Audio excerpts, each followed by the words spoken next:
பிரைஸ்லாம் இந்த காலை நேரத்திலயும் கர்த்தருடைய பாதத்துல வந்திருக்கிறோம். ஒரு இயேசுவின் நாமத்தினால வரவேற்கிறோம். இப்ப கூட இருக்கிற இடங்கள்ல கண்களை மூடி தலைகளை தாழ்த்தி நம்ம ஏசப்பாவை நோக்கி ஜெபிக்க போறோம். அவருடைய வார்த்தை கேட்க முன்னாடி கர்த்தர் நம்ம கிட்ட பேசும்படியா அவருடைய சத்தத்தை கேட்கறதுக்கு நம்ம இருதயத்தை திறந்துள்ளபடியா எல்லாரும் நம்ம அவரை நோக்கி ஜெபிக்கலாம்.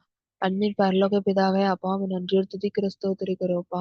அப்பா இந்த காலை நேரத்துக்காக நன்றி செலுத்துகிறோம் டாடி. அப்பா இந்த நேரத்திலையும் அப்ப எங்க ஒவ்வொருவரையும் உடைய கரத்துல ஒப்பு கொடுக்குறோம் ஆண்டவரே. அப்பா நீங்க எங்க கூட பேசுங்க. கர்த்தர் எங்க கிட்ட என்ன பேசுறதுக்காக அழைத்து கொண்டு வந்தீங்களோ அப்பா இந்த வார்த்தை வெளிப்படட்டும் ஆண்டவரே. அப்பா உங்க சத்தத்தை கேட்கிறதுக்கு கர்த்தர் எங்க ஒவ்வொருத்தருடைய இருதயத்தை திறந்துருங்கப்பா. பேசுகிறது நீங்க நல்ல பிதாவின் ஆவியானவர் என்ற வார்த்தையின்படி ஆவியானவர் நீங்க பேசும்படியாய் ஜெபிக்கிறோம்ப்பா. அப்பா உங்க சத்தத்தை கேட்டு அப்ப அதன்படி நாங்க நடக்க எங்களுக்கு கிருபை கொடுங்க ஆண்டவரே. அப்பா உங்களுடைய கரத்துல ஒப்பு கொடுக்கிறோம். நீங்க மாத்திரம் மகிமைப்படுங்க. இயேசுவின் மூலம் ஜெபிக்கிறோம் எங்கள் ஜீவனுள்ள நல்ல பிதாவே, ஆமென். ஆமென். இந்த காலை நேரத்திலையும் நம்ம இயேசுவோட வார்த்தைக்காக வந்திருக்கோம். எல்லாரும் நம்ம கரங்கள்ல பைபிள் இருக்கிறவங்க எடுத்துக்கொள்ளலாம். நீதிமொழிகள் 4வது அதிகாரம் 25வது வசனம். நீதிமொழிகள் 4வது அதிகாரம் 25வது வசனம். உன் கண்கள் நேராய் நோக்க கடவது, உன் கண்ணிமைகள் உனக்கு முன்னே செவ்வையாய் பார்க்க கடவது. உன் கண்கள் நேராய் நோக்க கடவது, உன் கண்ணிமைகள் உனக்கு முன்னே செவ்வையாய் பார்க்க கடவது. ஏசப்பா இந்த வசனம் மூலமா தான் என்கிட்ட பேசினாங்க. இந்த கால நேரத்துல கூட ஏசப்பா நம்ம கிட்ட சொல்ல விரும்புற விஷயம் இந்த ஒன்னே ஒண்ணுதான். நம்முடைய கண்களை புரிச்சு ஏசப்பா பேச விரும்புறாங்க. நம்முடைய கண்கள் வந்துட்டு எப்படிப்பட்டதா இருக்கணும்? நம்முடைய கண்கள் நேராய் நோக்கணுமாமா. அதாவது ஏசப்பா வந்துட்டு இந்த உலகத்துல நிறைய பாதைகள் இருக்குது. நம்ம நடந்து செல்ல வேண்டிய பாதைகள், கடந்து வந்த பாதைகள், கடக்க போகிற பாதைகள், நம்ம முன்னாடி இருக்கிற பாசிட்டிவான வேஸ், நெகட்டிவான வேஸ், கர்த்தர் சொல்லுகிற பாதை, மனுஷனா நம்ம முடிவெடுத்து நம்முடைய சுயமாய் செல்லுகிற பாதை, அப்புறம் பிசாசானவன் காட்டுகிற பாதை அப்படின்னு சொல்லிட்டு நமக்கு நிறைய பாதைகள் நம்ம முன்னாடி இருக்குது. ஆனா நம்ம எப்படிப்பட்ட பாதையில செல்லுகிறவங்களா இருக்கிறோம்? இந்த காலை நேரத்துல கூட நம்ம ஒரு விஷயம் சிந்திச்சு பார்க்கணும். ஏசப்பா வந்துட்டு நம்முடைய வழிகள சீர்தூக்கி பார்க்கிற தேவனா இருக்கிறாங்க. நம்முடைய வழிகள் எப்படிப்பட்டதா இருக்குது? நம்ம சரியான வழியில போகிறவங்களா இருக்கோமா? கர்த்தருடைய சித்தத்தை நிறைவேற்றி முடிக்கிறவங்களா இருக்கிறோமா? அவருக்காக ஓடுகிறவங்களா இருக்கோமா? அவர் சொல்லுகிற வார்த்தையை கேட்டு அவர் பின்னாடி செல்லுகிறவர்களா இருக்கிறோமா? ஏன்னா இந்த உலகத்துல பிசாசானவன் கெர்ச்சிக்கிற சிங்கம் போல யார விழுங்கலான்னு சொல்லி வகை தேடி சுற்றித் திரிகிறான். ஏசப்பா வருகை ரொம்ப சீக்கிரமா இருக்குது. அவருடைய வருகைக்கு நம்மள ஆயத்தமாகணும். அநேகர ஆயத்தப்படுத்தணுங்கிறதுக்காக கர்த்தர் ஒவ்வொரு நாளும் நேர்மையான வழியில, நேர்த்தியான பாதையில நம்மளை நடத்துகிற தேவனா இருக்கிறாங்க. ஆனா உலக பிரச்சனைகள், கவலைகள், போராட்டங்கள், பிசாசனுடைய தந்திரங்கள், சதிகள் எல்லாம் நம்மள என்ன பண்ணுது அப்படின்னா, அவருக்காக ஓட முடியாதபடிக்கு, அவர் சித்தத்தை நிறைவேற்ற முடியாதபடிக்கு, அவர்ல நிலைத்து நிற்க முடியாதபடிக்கு, அவர குறிச்சு நம்மளால சொல்ல முடியாதபடிக்கு, அவன் நமக்கு என்ன பண்ண நினைக்கிறான் அப்படின்னா, நம்முடைய கண்கள தவறான திசையில பார்க்க வைக்கிறான். நம்முடைய கண்கள் மூலமா நம்மள தீட்டுப்படுத்தணும்னு நினைக்கிறான். ஒரு மனுஷன பிசாசால தீட்டுப்படுத்த முடியாது. அவனால நம்மள வந்துட்டு இவன் வந்துட்டு தீட்டுப்பட்டவன்னு சொல்லி நம்ம மேல ஏதாவது ஒரு குப்பைய கொட்டியோ, இல்லன்னா ஏதோ ஒரு பாவத்த பாவத்த வந்துட்டு நம்மள இது பண்ண வச்சோ, அதாவது நம்ம மேல ஒரு பழிய போட்டோ நம்மள வந்து அவனால குற்றப்படுத்த முடியாது. ஆனா அவனால எப்படி நம்மள குற்றப்படுத்தலாம் அப்படின்னா, நம்மள ஒரு பாவத்த செய்ய தூண்டி, அத நம்மள செய்ய வச்சு, அதன் மூலமா நம்மள குற்றப்படுத்த முடியும். அதாவது அவனால நம்ம மேல எந்த ஒரு பாவத்தையும் பூச முடியாது. ஆனா நம்மளால அந்த பாவத்த செய்ய வைக்க அவனால முடியும். நம்மள தூண்டுறதுக்கு அவனால முடியும். ஆதாம் ஏவாள் பாத்துக்கிட்டோம் அப்படின்னா, ஏவாள வந்துட்டு பழத்த பறிச்சு அவன் வாயில குடுத்து சாப்பிடுன்னு சொல்லிட்டு பிசாசு குடுக்கல. அத காட்டி அதாவது அந்த ஏவாள மயக்கி அவள வந்து சாப்பிட வைக்கிறதுக்கு தான் பிசாசால முடிஞ்சது. இதே மாரிதான் இந்த உலகத்துல இருக்கிற பாவங்கள நமக்குள்ள திணிச்சோ, இல்லன்னா நம்ம மேல ஒரு தவறான பழிய போட்டோ, நம்மள கர்த்தருடைய சித்தத்த விட்டு விலக வைக்கிறதுக்கு பிசாசுனால முடியாது. உலகத்துல இருக்கிற காரியங்கள நமக்கு அழகா காட்டி, நம்மள மயக்கி, நம்மள வந்து ஏமாத்தி, நம்மள வந்துட்டு பாவத்துல விழ வைக்கிறதுக்கு மட்டும் தான் பிசாசுனால முடியும். அப்படிப்பட்ட பிசாசு, தந்திரமுள்ள பிசாசு தான் என்ன பண்றான் அப்படின்னா, நம்முடைய வழிகள் செம்மையா இராதபடிக்கு, நம்முடைய கண்கள் சரியான நேர்மையா நேர்த்தியாய் பார்க்க முடியாத முடியாதபடிக்கு, நேரான வழிய பார்க்க முடியாதபடிக்கு, அந்த பிசாசானவன் நம்மள வழி திருப்புறதுக்கு, நம்மள திசை திருப்புறதுக்கு, தவறான வழியில நடத்துறதுக்கு, கர்த்தரை விட்டு பிரிக்கிறதுக்கு அநேகமான காரியங்கள செஞ்சு கொண்டிருக்கிறான். அந்த செய்கிற ஒவ்வொரு காரியங்களும், அவனுடைய காரியங்கள் ஒவ்வொன்னுமே நம்மள என்ன பண்ணுது அப்டின்னா, கொஞ்சம் கொஞ்சமா மொத்தமா கிடையாது. கொஞ்சம் கொஞ்சமா கர்த்தர விட்டு நம்மள பிரிச்சுக்கிட்டே இருக்குது. அது இன்னைக்கு நமக்கு ஒரு வேள தெரியாததா இருக்கலாம். ஆனா, ஒரு குறிப்பிட்ட காலம் செல்லும்போது, அவருடைய வருகையில நம்ம கைவிடப்பட்டவர்களா இருக்கும்போது தான் நமக்கு உணர்வு வரும். ஐயோ! நான் இப்படி இருந்துட்டேனே அப்படின்னு சொல்லிட்டு. ஒருவேள இந்த நாட்கள்ல நம்ம தெரியாதவங்களா இருந்தாலும், நம்ம ஏசப்பா நமக்கு அடிக்கடி உணர்த்துவாங்கல்ல. அ நம்ம போற பாதை தப்பு. நம்ம செய்கிற செயல் தப்பு, நம்முடைய பார்வை தப்பு. நம்ம ஒரு வேளை சிலவங்கள அ நம்மள பெருமையா நெனச்சிருக்கலாம். அ அவங்க இப்படி இருக்காங்க. சரி அவங்களால முடியல அப்படின்னு சொல்லிட்டு ஒருத்தங்கள குறிச்சு இரக்கப்பட்டுட்டு, அட் த சேம் டைம் நம்மள நம்மள உயர்த்தி நெனைக்கலாம். நம்ம புதிய ஏற்பாட்டு காலத்துல கூட ஏசப்பா ஒரு வார்த்தை சொல்லியிருப்பாங்க. ஆயக்காரன் பரிசேயன். இவங்க பரிசேயன் என்ன பண்றான் அப்படின்னா, தன்ன உயர்த்தி நினைக்கிறான். ஆயக்காரன அற்பமா நினைக்கிறான். இந்த விஷயம் நமக்குள்ள இருக்கக்கூடாது. இந்த பார்வை நமக்குள்ள இருக்கக்கூடாதுன்னு சொல்லிட்டு ஏசப்பா விரும்புறாங்க. நம்முடைய பார்வை எப்படிப்பட்டதா இருக்கு? மத்தவங்களையும் நம்ம உண்மையாய் நேசிக்கிறோமா? முழு இருதயத்தோடு நேசிக்கிறோமா? அவங்கள உண்மையா நேசிச்சு அவங்க மேல அன்பு செலுத்துகிறவங்களா இருக்கோமா? நம்முடைய பார்வை ஒருத்தர் மேல இருக்கிற நம்முடைய பார்வை அவங்க மேல உள்ள அன்புனால வருகிறதா இருக்குதா? இல்லன்னா நம்ம நம்ம மேல இருக்கிற ஒரு பெருமையினால, நம்மகிட்ட இருக்கிற ஒரு பெருமையினால வருகிறதா இருக்குதா? மத்தவங்க கிட்ட நம்ம காட்டுகிற அன்பு, அது உண்மையான அன்பா இருக்குதா? அப்படின்னு சொல்லிட்டு நம்ம ஒரு விஷயம் சிந்திச்சு பார்க்கணும். ஏசப்பா நம்முடைய வழிகள சீர்தூக்கி பார்க்கிற தேவனா இருக்காங்க. நம்ம சரியான வழியில, அவருடைய வழியில செஞ்சா மட்டும் தான் நம்மளால ஆசீர்வாதங்கள சுதந்திரித்துக் கொள்ள முடியும். அவர் நமக்கு நெறைய கட்டளைகள், கற்பனைகள குடுத்திருக்கிறாங்க. எந்த வழியில போகணும், எந்த வழியில போகக்கூடாது, எப்படி நடக்கணும், எப்படி ஜெபிக்கணும், யார்கிட்ட எப்படி பேசணும், என்ன வார்த்தைகள் பேசணும், எப்படி பேசக்கூடாது, என்ன செயல்கள் செய்யணும், எந்த இடத்துல எப்படி நடந்துக்கணும்னு சொல்லிட்டு அநேக விஷயங்கள கர்த்தர் நமக்கு சொல்லிக் குடுத்திருக்கிறாங்க.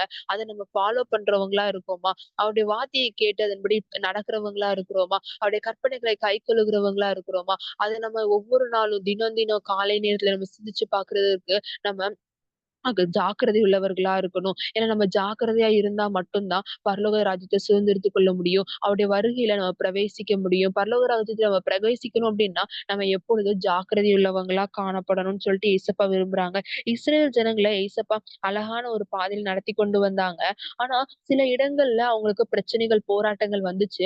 அந்த இடத்துல அவங்க என்ன பண்றாங்க அப்டின்னா, கர்த்தர் தங்களை உண்மையாய் நடத்தி கொண்டு வந்த அவர் பரிசுத்த தேவனை விட்டு விலகி, உலக பிரகாரமான காரியத்துக்கு பின்னாடி விக்கிரகங்களுக்கு பின்னாடி போகிற ஒரு சிச்சுவேஷன் வருது. ஆனா அந்த இடத்துலயும் கர்த்தர் அவங்கள கிருபையாய் மன்னிச்சு ஒவ்வொரு நாளும் ஆச்சி தேய்ச்சு அவங்களுக்கு தேவையானத கொடுத்து தாங்கி, தாங்கி, தாங்கி அந்த இஸ்ரவேல் ஜனங்கள் விழுந்து விடாதபடிக்கு அந்நிய கண்கள் அவர்களை பார்த்து பயப்படும்படிக்கு கர்த்தர் இஸ்ரவேல் ஜனங்கள அதிசயமாய் நடத்தி கொண்டு வந்தாங்க. இதுக்கு கர்த்தர் கொடுத்த ஒரே ஒரு வார்த்தை என்ன அப்டின்னா, உபாகமம் 28வது வசனம் 13, 14வது வசனத்துல ஏசப்பா சொல்லியிருப்பாங்க.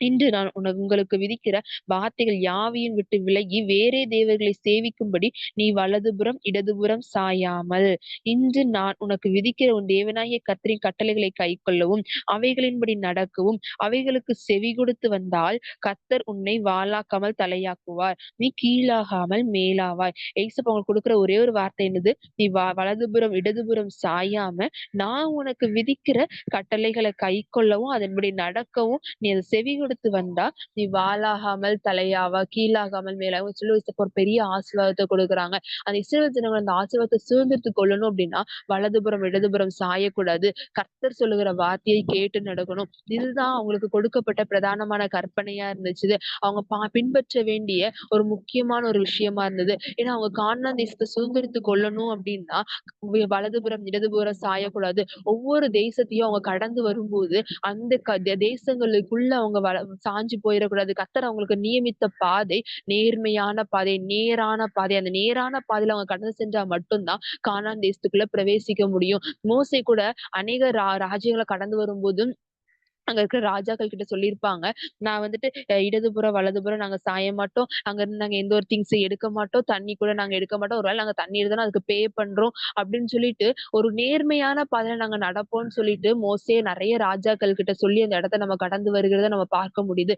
ஏசப்பாவும் அததான் நம்மகிட்ட இருந்து விரும்புறாங்க. ஏன்னா நம்ம வலதுபுறம் ஏதாவது போய், இல்ல இடதுபுறம் ஏதாவது ஊருக்குள்ள போயி, அங்க இருக்கிற திங்ஸ நம்ம வாங்க போயி, அங்க இருக்கிற மக்கள நமக்கு புடிச்சு போயி, அவங்க கிட்ட நம்ம பழக போயி, நம்ம பாவத்துல விழுந்து போயிருவோம்ன்னு தெரிஞ்சுதான் கர்த்தர் நம்மள வலதுபுறம் நீ சாஞ்சிராத, இடதுபுறம் போயிராத, அந்த தேசத்துக்குள்ள பிரவேசிச்சிராத அப்படின்னு சொல்லிட்டு ஏசப்பா அந்த இஸ்ரவேல் ஜனங்கள பார்த்து பார்த்து நேர்த்தியா அழகா தம்முடைய பாதையில நடத்தி கொண்டு வந்தாங்க. அதே போலதான் ஏசப்பா நம்மளையும் நடத்தணும்னு விரும்புறாங்க.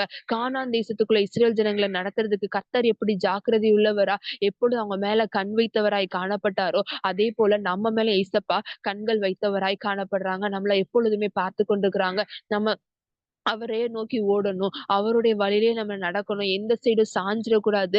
சாயாம ஜாக்கிரதை உள்ளவர்களாய் பரம காணான நம்ம சுதந்திரித்துக் கொள்ளணும் அப்படிங்கிறதுக்காக கர்த்தர் ஒவ்வொரு நாளும் நம்ம மேல நோக்கம் உள்ளவங்களா இருக்காங்க. நம்ம வழி விலகி போகும்போது, சோர்ந்து போகும்போது, பலவீனப்பட்டு போகும்போது, கர்த்தரை விட்டு பின்வாங்கி போகும்போது, பாவத்தினால நம்ம இழுக்கப்படும்போது, அவருக்காக நிற்க முடியாத சூழ்நிலை வரும்போது கூட கர்த்தர் நம்மள விட்டு விடாம, தள்ளி விடாம, ஒதுக்கி விடாம, என் பிள்ளை திரும்பி வருவா. என் பிள்ளைக்கு நான் பலன் குடுப்பேன். என் பிள்ளைய நான் பலப்படுத்துவேன். இந்த பாவத்துல இருந்து மீண்டு வர்றதுக்கு நான் பலப்படுத்துவேன். இந்த சோர்வ ஜெயிக்கிறதுக்கு நான் பலன்படுத்துவேன். இந்த சோர்வுகள்ல என் பிள்ளைக்கு நான் பலன கொடுப்பேன். எல்லா பலவீனத்தையும் நான் மாற்றுவேன்னு சொல்லிட்டு கர்த்தர் ஒவ்வொரு நாளும் நம்மள பலப்படுத்துறதுக்கு அவர் நமக்காக காத்து கொண்டிருக்கிற தேவனா இருக்காங்க. ஆனா நம்ம அவர நோக்கி பார்க்கணும். அவர நோக்கி நம்ம இசப்பா எனக்கு ஹெல்ப் பண்ணுங்க இசப்பா. எனக்கு உதவி செய்யுங்க இசப்பா. நம்ம ஒரு வார்த்தை கேட்கும்போது அந்த வார்த்தை நிமித்தம் கர்த்தர் நமக்கு இறங்கி நம்மளை பலப்படுத்தி, ஸ்திரப்படுத்தி நம்மள நிலைநிறுத்த வல்லமையுள்ள தேவனா இருக்கிறாங்க. இந்த நியாயாதிபதிகள்ல ஒரே ஒரு மனுஷன மட்டும் நம்ம பார்த்துட்டு நம்ம எப்படி இருக்கணும்னு பார்த்துட்டு நம்ம வந்துட்டு ஜெபிக்க போறோம். நியாயாதிபதிகள்ல சிம்சோன் நமக்கு நல்லாவே தெரியும். கர்த்தர் அவன அபிஷேகம் பண்ணி வச்சிருந்தாங்க. இஸ்ரவேல் ஜனங்கள பெலிஸ்தர் கைக்கும், அங்க இருக்கிற மீதியானியர் கைக்கு, அது மாரி நெறைய ஜனங்கள் இருக்கிறாங்க கானான் தேசத்துல. அவங்க எல்லார் கைக்கும் நீங்களாக்கி விடுவிக்கும்படிக்கு பெலிஸ்தர் கையில இருந்து விசேஷமா இஸ்ரவேல் ஜனங்கள பாதுகாத்துக் கொள்ளும்படிக்கு கர்த்தர் சிம்சோன அபிஷேகம் பண்ணி வைத்திருக்கிறாங்க. இதே மாரி தான் நம்ம ஒவ்வொருவரையும் ஒரு சிம்சோனா அந்நிய பிசாசின் கையில, விக்கிரகத்தின் கையில சிக்கி கிடக்கிற ஜனங்கள மீட்டெடுக்கிறதுக்காக கர்த்தர் நம்மள அபிஷேகம் பண்ணி வைத்திருக்கிறாங்க. இந்த சிம்சோன் வந்துட்டு என்ன பண்றாங்க அப்படின்னா, கர்த்தர் அபிஷேகம் பண்ண அந்த அபிஷேகத்த மறந்து போயி பாவத்துல விழுந்து போறாங்க. பாவமான வழியில செல்றாங்க. அவருடைய கண் தவறான வழிய பாக்குது. கண்கள பாதுகாத்துக் கொள்றதுக்கு தவறி போறாங்க. அப்படி போனதுனால நியாயாதிபதிகள் 14வது அதிகாரத்துல நம்ம அழகா பார்க்க முடியுது. ஃபர்ஸ்ட்டு அவன் வந்துட்டு என்ன பண்றாரு அப்டின்னா, அந்த கண்கள் வலதுபுறம், இடதுபுறம் சாயறதுக்கு அவர் இடம் குடுத்ததுனால தான் அவருக்குள்ள பாவங்கள் வருது.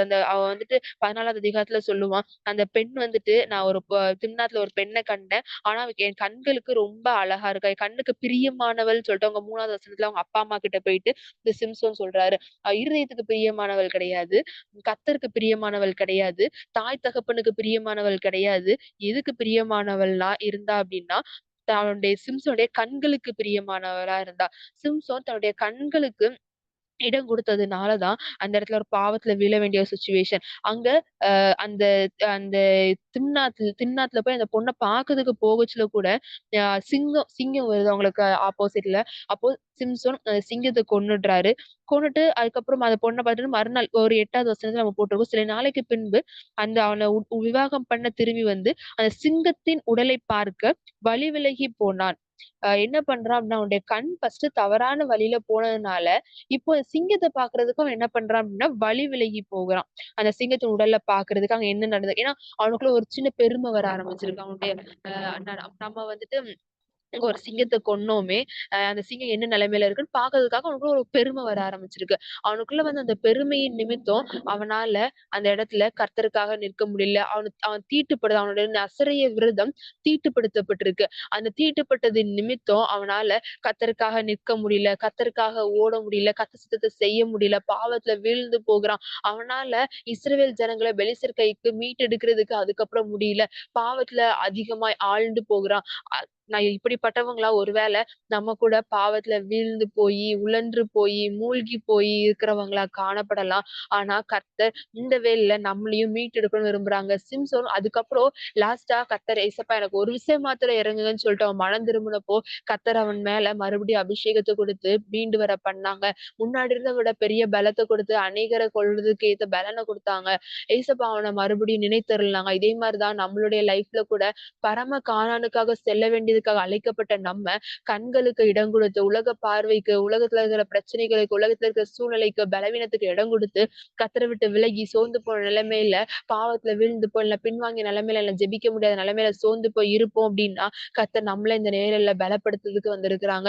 "ஏசப்பா எனக்கு உதவி செய்யுங்க ஏசப்பா" அப்படின்னு சொல்லிட்டு நம்ம கேட்கும்போது, கர்த்தர் நம்மள பலப்படுத்தி, நம்ம அவங்க அவருக்காக எழுந்து ஓடுறதுக்கு நம்மளுக்கு பலன கொடுக்க வல்லமையுள்ள தேவனா இருக்காங்க. சிம்சோன் இப்படி 16வது அதிகாரம் 28வது வசனத்துல, "இந்த ஒரு விஷயம் மாத்திரம் நினைத்தருளும் தேவனே என்னை பலப்படுத்தும்ன்னு" சொல்லி அந்த சிம்சோன் வந்துட்டு கேட்டப்போ, கர்த்தர் அவன பலப்படுத்தினாரோ, அதே மாரி "ஏசப்பா எனக்கு இந்த ஒரு விஷயம் மாத்திரம் இறங்குங்க ஏசப்பா. என்ன பலப்படுத்துங்க. நான் மறுபடியும் அப்பா விழுந்து போயிறாதபடிக்கு, பலவீனப்பட்டு போயிறாதபடிக்கு எனக்கு ஹெல்ப் பண்ணுங்க ஏசப்பான்னு" நம்ம கேட்கும்போது, கர்த்தர் நம்மள பலப்படுத்தி, ஸ்திரப்படுத்தி, நிலைநிறுத்துறதுக்கு அவருடைய அவருடைய வாக்குத்தத்தமான அந்த கானான் தேசம் நம்ம சுதந்தரித்துக் கொள்றதுக்கு ஏசப்பா நமக்கு உதவி செய்ய வல்லமையுள்ள தேவனா இருக்கிறாங்க. நம்ம ஏசப்பா கிட்ட கேட்போமா? எல்லாரும் இருக்கிற இடங்கள்ல கண்கள மூடி, தலைகள தாழ்த்தி, "அப்பா என்ன நீங்க ஆண்டவரே, அப்பா பரிசுத்தப்படுத்துங்கப்பா, என்ன மீட்டெடுங்கப்பா, என்ன தூக்கி எடுங்கப்பா. நான் சோர்ந்து போன நிலைமையில இருக்கலாம். என்னுடைய கண்களுக்கும் ஆண்டவரே உலக பிரகாரமான காரியங்களுக்கும் செவி கொடுத்து, அப்ப நான் வலதுபுறம், இடதுபுறம் சாய்ந்து போயிருக்கலாம். ஆனால் ஒரு விஷயம் மாத்திரம் எனக்கு இறங்குங்கப்பா. ஒரு விஷயம் மாத்திரம் என்ன மன்னிங்கப்பா. என்ன பலப்படுத்துங்கப்பா. இந்த பலவீனங்கள மேற்கொள்ள என்ன பலப்படுத்துங்கப்பா. உலக பிரச்சனைகள, பாவத்த மேற்கொள்ள என்ன பலப்படுத்துங்கப்பா. இந்த உலகத்த ஜெயிக்கிறதுக்கு என்ன பலப்படுத்துங்கப்பா. உமக்காக எழுந்து பிரகாசிக்கிறதுக்கு என்ன பலப்படுத்துங்க ஆண்டவரே. உங்க கட்டளைகள கைக்கொள்றதுக்கு என்ன பலப்படுத்துங்க ஏசப்பான்னு ஏசப்பாட்ட கேட்போம். நம்ம ஏசப்பாட்ட கேட்கும்போது, கர்த்தர் நம்மள பலப்படுத்துறதுக்கு வல்லமையுள்ள தேவனா இருக்காங்க. அவரை அல்லாமல் வேறு தேவன் இல்ல. அவரை இல்லாமல் வேறு இரட்சகர் இல்ல. அவரை இல்லாமல் வேறு விடிவெள்ளி நட்சத்திரம் கிடையாது. நம்மளுடைய லைஃப்ல ஒரு வெளிச்சம் வேணும் அப்டின்னா, அது கர்த்தரால மட்டும் தான் கொடுக்க முடியும். நம்முடைய வாழ்க்கையில ஒரு வெளிச்சம், ஒரு மீட்பு, ஒரு பெரிய அற்புதம் நடக்கணும் அப்டின்னா, அது கர்த்தரால மட்டும் தான் கொடுக்க முடியும். அவரால மட்டும் தான் செய்ய முடியும். நம்ம முழு இருதயத்தோட அவர விசுவாசிச்சு, அவர்கிட்ட நம்ம கேட்போம் அப்டின்னா, இந்த நாள்ல நம்மளை பலப்படுத்தி, நம்ம அவருடைய பாதையில நம்மள நடத்தி, நேராய் நம்ம ஓடுறதுக்கு, செவ்வையான பாதைய நம்ம பார்த்து ஓடுறதுக்கு, நம்முடைய கண்கள பரிசுத்தப்படுத்த கர்த்தர் வல்லமையுள்ள தேவனா இருக்காங்க. "ஏசப்பா, என்ன உம்முடைய கரத்துல ஒப்புக் கொடுக்குறோம் ஏசப்பான்னு" நம்ம ஏசப்பாட்ட சொல்லுவோமா? ஆண்டவரே, அப்பா உம்முடைய கரத்துல எங்கள ஒவ்வொருவரையும் ஒப்புக் கொடுக்குறோம்ப்பா. ஒரு விஷயம் மாத்திரம் எங்களுக்கு இறங்குங்கப்பா. அப்ப உங்களுக்கு பிரியமில்லாத காரியங்கள் எங்களுக்குள்ள இருந்தா கர்த்தர் கிருபையாய் ஒரு விஷயங்கள மன்னிங்கப்பா. அப்ப எங்கள பரிசுத்தப்படுத்துங்கப்பா, பலப்படுத்துங்கப்பா. உங்க சித்தத்த செஞ்சு முடிக்க எங்க ஒவ்வொருவருக்கும் கிருப தாங்க ஆண்டவரே. நாங்க இதுவரைக்கும் ஒரு வேள வலதுபுறம், இடதுபுறம் சாய்ந்து போயிருக்கலாம், சோர்ந்து போயிருக்கலாம், பலவீனப்பட்டிருக்கலாம். ஆனா எங்க பலவீனத்துல உங்க பலன் பூரணமாய் விளங்கட்டும் டாடி. எங்க பலவீனத்துல உங்க பலன் பூரணமாய் விளங்கட்டும் ஏசப்பா. நீங்க எங்கள பலப்படுத்துங்கப்பா. அப்ப எங்கள பார்க்கிறவங்க, எங்க பேச்சுல, நடக்கையில, செய்கையில ஒவ்வொன்றிலும் உம்மை பார்த்து உங்க நாமத்தை மகிமைப்படுத்துறதுக்கு உதவி செய்யுங்கப்பா. அப்பா நாங்க எல்லாவற்றையும் ஜெயித்து உலக பிரகாரமான பிரச்சனைகள், போராட்டங்கள், பாவங்கள் எல்லாத்தையும் ஜெயித்து உமக்காய் எழுந்து பிரகாசிக்க கர்த்தர் உதவி செய்யுங்கப்பா. யார் யாரெல்லாம் உதவி செய்யுங்கன்னு கேட்கிறாங்களோ, ஒவ்வொருவரையும் கர்த்தர் இந்த நேரத்துல உதவி அப்பா நீங்க உதவி செஞ்சு ஒவ்வொருவரையும் பலப்படுத்தும்படியாய் ஜெபிக்கிறோம் ஆண்டவரே. உமக்காய் எழுந்து பிரகாசிக்க உதவி செய்யுங்க. நீங்க இப்படி செய்ய போவதற்காய் நன்றி. எங்க கண்களை பரிசுத்தப்படுத்துகிறதற்காய் நன்றி. உங்கள பலன் குலகத்தை உதவி செய்கிறதற்காய் நன்றி செலுத்துகிறோம்ப்பா. தரை மட்டும் தாழ்த்துகிறோம்ப்பா. அற்பமானவள் கடமைய மாத்திரம் செஞ்சிருக்கிறப்பா. எல்லா துதி கன மகிமையும் ஒருவருக்கே செலுத்துகிறோம். தரை மட்டும் தாழ்த்துகிறோம்ப்பா. நீங்க பெருகவும் நாங்க சிறுக வேண்டும்படியாய் ஜெபிக்கிறோம். இயேசு கிறிஸ்துவின் மூலம் ஜெபிக்கிறோம். எங்கள் ஜீவனுள்ள நல்ல பிதாவே. ஆமென். என் ஆத்துமாவே கர்த்தரை ஸ்தோத்திரி. என் முழு உள்ளமே அவருடைய பரிசுத்த நாமத்தை ஸ்தோத்திரி. என் ஆத்துமாவே கர்த்தரை ஸ்தோத்திரி. கர்த்தர் செய்த சகல உபகாரங்களையும் இன்றைக்கும் மறவாதே. ஆமென். Thank you. God bless you.